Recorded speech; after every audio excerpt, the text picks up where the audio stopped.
வணக்கம். செல்வகுமாரின் வானிலை தொடர்பாக விவசாயிகள் பொதுமக்களிடமிருந்து வந்திருக்கக்கூடிய வினாக்களுக்கு விடையளிக்கும் விதமான விரிவான வானிலை ஆய்வறிக்கை 2025 ஜூன் 29 ஞாயிற்றுக்கிழமை அதிகாலை நிலவர பதிவு. அதிகாரப்பூர்வ வானிலை அறிக்கைக்கு இந்திய வானிலை ஆராய்ச்சித்துறை அறிக்கையை பார்க்கவும். இப்போ காலையில் வந்த வினாக்களை பார்த்தீங்கன்னா, காலை மேகமூட்டமாக இருக்கிறது டெல்டா மாவட்டங்கள். மேற்கு திசையிலிருந்து காற்று வீசுகிறது, குளிர்ந்த சீதோஷணங்கள் நிலவுகிறது. இன்றைக்கு மழை பெரிதாக இருக்காது என்று சொன்னீர்கள், ஆனால் மழை வரும்போல் இருக்கிறது, குழப்புகிறது. அறுவடைக்கு இடையூறு கொடுக்குமா, பல்வேறு நிகழ்வுகளுக்கு இருக்கிறது, இவைக்கெல்லாம் இடையூறு கொடுக்குமா என்ற கேள்வி. ஒன்று, மேற்கு தொடர்ச்சி மலைப்பகுதிகளில் மழை இடைவெளி கொடுக்கும் என்று சொல்லியிருக்கிறீர்கள். அடுத்ததாக வரக்கூடிய மழைப்பொழிவு எப்படிப்பட்ட தீவிரத்தை கொடுக்கும்? நேற்றைக்கு பல்வேறு மாவட்டங்களில் மாலையிலையும் இரவிலையும் மழைப்பொழிவை கொடுத்திருக்கு. கண்டிப்பாக எதிர்பார்த்த மழைப்பொழிவு கிடைத்திருக்கு. ஆனால் ஒதுக்குதலுடன் இருக்கும் என்றும், ஒதுக்கி ஒதுக்கி மழை பெய்த இடத்தில் கனமழை, நிறைய மழைப்பொழிவு கொடுத்திருக்கு. வட உள் மாவட்டம் வடகடலோர பகுதிகளில் நல்ல மழை, டெல்டாவிலும் மழை. மூன்றாவது நாளாக டெல்டாவில் மழை. ஆனால் சில இடங்களில் 3 நாள் மழை, சில இடங்களில் 1 நாள் மழை, சில இடங்களில் 2 நாள் மழை, இப்படி இருந்துச்சு. இன்றைக்கு ஓரிரு இடங்கள் தான் இருக்குங்கிறீங்க. அது எங்கெங்கெல்லாம் இருக்கும்? எங்களுக்கு உண்டா? அறுவடையை பாதிக்குமா? அதே போல திருப்பத்தூர், வேலூர், ராணிப்பேட்டை மாவட்டத்தில் ஆந்திர எல்லையோரத்தில் மழை இருந்தாலும் பல இடங்களை இன்னும் ஒதுக்கி இருக்கு. அங்கே மட்டும் இல்லைங்க, பல மாவட்டங்களில் பல இடங்களே ஒதுக்கி இருக்கு. இங்கெல்லாம் எப்பொழுதும் மழைப்பொழிவை கொடுக்கும்? இதெல்லாம் கேள்வியாக இருக்கிறது. எல்லாவற்றிற்கும் விடை அறிக்கும் விதமாக விரிவான அறிக்கையாக பார்ப்போம்.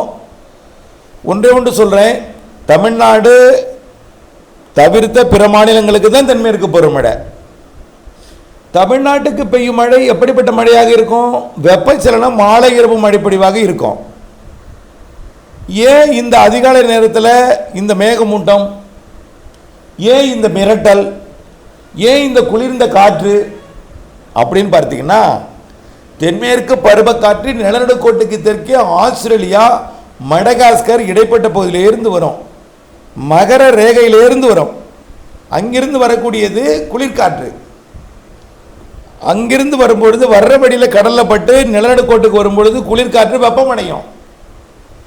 வெப்பமடைந்து கடல் நீராவியால், கடல் வெப்பத்தால், கடலிலிருந்து வெளியாகக்கூடிய நீராவியை அந்த காற்று சுமந்து கொண்டு வரும் பொழுது வட இந்திய நிலப்பகுதியில் நீடித்து கொண்டிருக்கூடிய காற்றழுத்த தாழ்வு பகுதி சுழன்று ஈர்க்கும் பொழுது காற்று வட மேற்காக போவது, மீண்டும் கிழக்காக, வட கிழக்காக திரும்பி தென்மேற்கு பருவக்காற்றாக நுழையும்.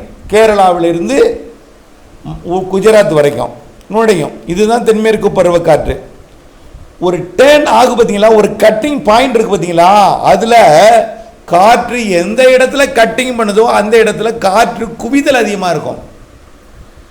இலங்கை கிட்ட கட்டிங் பண்ணால் இலங்கை கிட்ட குவிதல் அதிகமாக இருக்கும். கன்னியாகுமரிகிட்ட கட்டிங் பண்ணால் கன்னியாகுமரிகிட்ட குவிதல் அதிகமாக இருக்கும். மாலத்தீவு, லட்சத்தீவுக்கு இடையில கட்டிங் பண்ணால் அங்கே குவிதல் அதிகமாக இருக்கும். மாலத்தீவுகிட்ட கட்டிங் பண்ணால் அங்கே இருக்கும். எங்கே கட்டிங் ஆகுதோ, திரும்புகிறதோ, காற்று திசையில் ஏற்படக்கூடிய மாற்றத்தால் காற்றோட உயரம் கூடும், காற்று அப்படியே ரைஸ் ஆகும். அப்போ என்ன ஆகும்? நீராவி காற்று கேரளாவில் நுழையாது, நீராவி காற்று மேற்கு தொடர்ச்சி மலையில் படாது. உயரும் பொழுது குடைபோல் இறங்கி தமிழ்நாட்டின் மத்திய மாவட்டங்களில் படும். அது எங்கனாலும் படும், எவ்வளோ தூரத்தில் இருக்கு அப்படிங்கிறத பொறுத்து. தூரத்தில் இருந்ததுன்னா மலை உச்சியில் படும், கொஞ்சம் கிட்ட இருந்ததுன்னா திண்டுக்கல்ல படும், மதுரையில் படும், இன்னும் கொஞ்சம் கிட்ட இருந்ததுன்னா அது கொஞ்சம் உள் மாவட்டங்களில் படும்.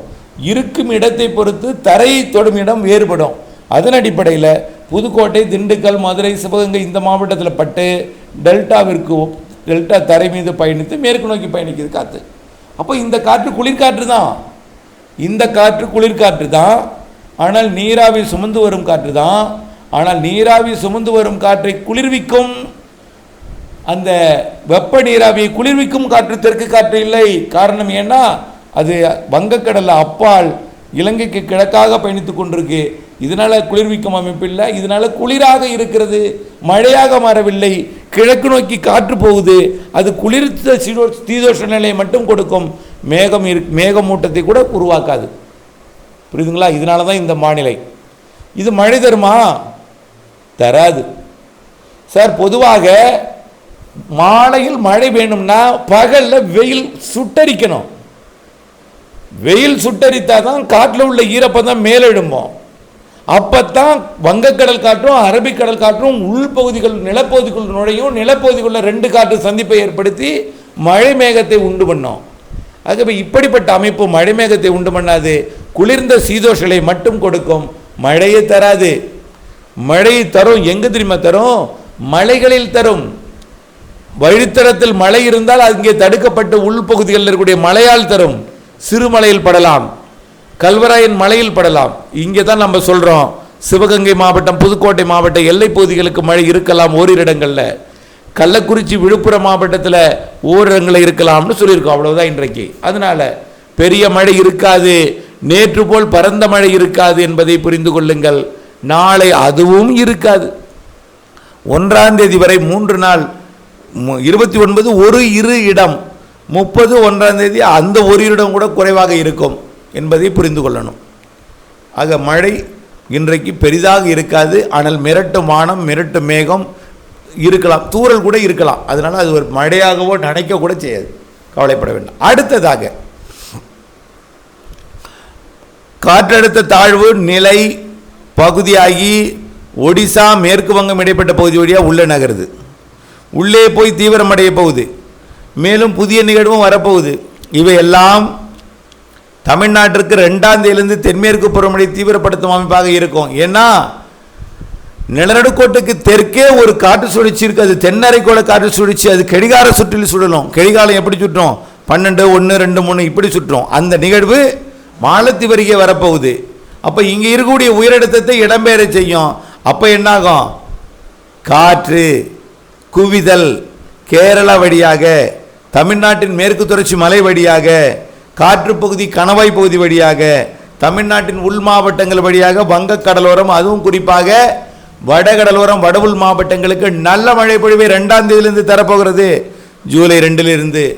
அப்போ அறுவடை விவசாயிகள் என்ன செய்யணும்? திட்டமிட்டு அறுவடை செய்யணும். 29, 30, 1ஆம் தேதி அறுவடை செய்யணும். ஆனால் இன்னைக்கு அறுவடை செய்ய வேண்டாம். மாலையில் ஒரு இரு இடங்களில் நனைக்கும் என்று சொல்லியிருக்கிறோம் அல்லவா? அந்த ஒரு இரு இடம் உங்கள் வயலாக அமைந்து விட்டால் வைக்கோல் நனைந்து விடும்.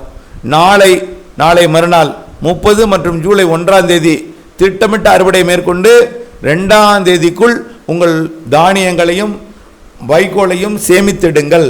2ஆம் தேதியிலிருந்து அடுத்த சுற்றின் மழை என்பதையும் அடுத்தடுத்த நிகழ்வுகள் இருக்கிறது என்பதையும் தொடர்ந்து எல்லா நாளும் மாலை இரவு மழைப்பொழிவு கொடுக்கும் என்பதையும் நினைவில் கொண்டு, ஆந்திர எல்லையோர பகுதிகளுக்கு மழைப்பொழிவு எப்போ கிடைக்கும்னு சொல்லியிருக்கோம்? 2ஆம் தேதி 3ஆம் தேதி 4ஆம் தேதி கண்டிப்பாக குடியாத்தம் மற்றும் குப்பம், ஆந்திர எல்லையோர பகுதி, ஆந்திர பகுதிக்கு எல்லாமே திருப்பத்தூர், வேலூர், ராணிப்பேட்டை மற்றும் திருவள்ளூர் மாவட்டங்களுக்கும் வட உள் மாவட்டங்களுக்கும் வடகடலோரத்திற்கும் 2ஆம் தேதி ஜூலை 2லிருந்து 8ஆம் தேதிக்குள் கிடைக்கும். இதில் 3, 4, 5 கண்டிப்பாக கிடைக்கும் என்பதில் மாற்றமில்லை. தொடர்ந்து வானிலை ஆய்வறை கூட இணைந்திருங்கள். வானிலை அறிந்து விவசாயம் செய்திடுங்கள். திட்டமிட்ட வேளாண்மைக்கு வானிலை முக்கியம் என்பதை உணர்ந்திடுங்கள். இணைந்தே இருங்கள் அப்டேட்ஸுடன். நன்றி.